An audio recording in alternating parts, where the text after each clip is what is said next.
যোগ্য চাকরি প্রার্থীদের বিকল্প ব্যবস্থা এবং চাকরি চোরেদের শাস্তির দাবিতে বহরমপুরে একটি প্রতিবাদ মিছিল ও ডেপুটেশন কর্মসূচি গ্রহণ করা হলো মুর্শিদাবাদ জেলা বিজেপির পক্ষ থেকে।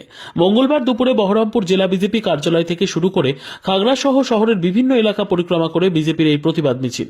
এদিন মিছিলের অগ্রভাগে উপস্থিত ছিলেন রাজ্য বিজেপি নেতা দিলীপ ঘোষ সহ মুর্শিদাবাদ জেলা বিজেপি নেতৃত্ব ও দলের অগণিত কর্মীরা।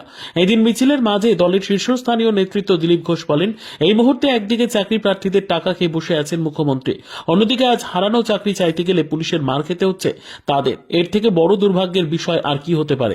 চাকরি চাইলে মেলে ভেতা এই তৃণমূল আর না আরে চুরি করে তোমার নেতা কি 26,000 চাকরি হারা তোমার দলের টাকার খেলা মুক্ত।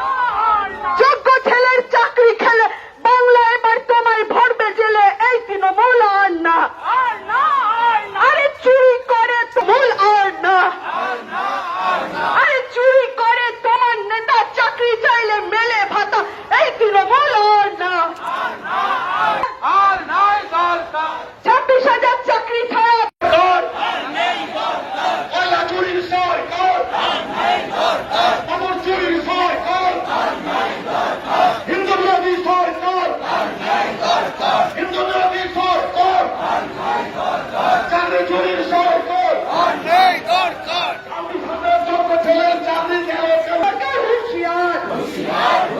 আরে যোগ্য ছেলের চাকরি খেলে বাংলা তোমায় ভরবে জেলে এই তৃণমূল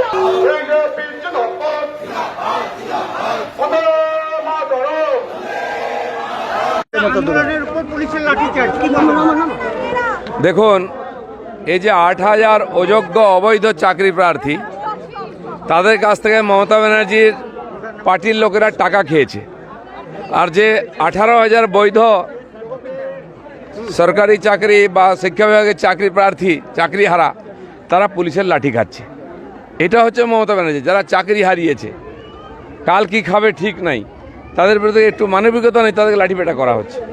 তো এরা, এই সরকার এদেরকে ন্যায় দেবে এটা কেউ আশা করে না। ডাক্তারবাবু নমস্কার। মুখ্যমন্ত্রী বলছেন ওয়াকফ নিয়ে সংখ্যালঘুরা দুঃখ পেয়েছেন, আপনাদের বলি বাংলায় কোনো